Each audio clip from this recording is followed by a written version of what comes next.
আসসালামু আলাইকুম বন্ধুরা, বৈশাখী মেলায় আপনাদেরকে স্বাগতম। নববর্ষের শুভেচ্ছা। আমাদের এইখানে বৈশাখী মেলায় একটি ঐতিহ্যবাহী খাবার আছে, সেটা হচ্ছে গুড়ের জিলাপি। দেখতে পাচ্ছেন কিভাবে বানায়। গুড়ের জিলাপি আমরা অনেক সময় খেয়ে থাকি বাহিরে, কিন্তু বৈশাখ মেলায় খাওয়ার মজাটাই আলাদা।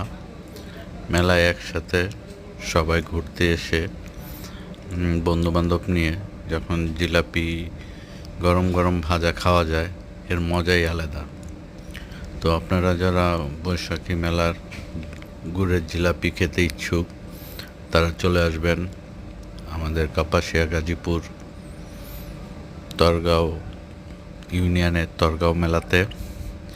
এছাড়াও বুধবার হইতে আড়াল মেলা হবে, আপনারা চাইলে ওইখানে আসতে পারেন।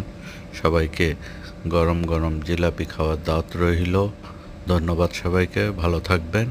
আসসালামু আলাইকুম রহমতুল্লাহ বারাকাতুহু।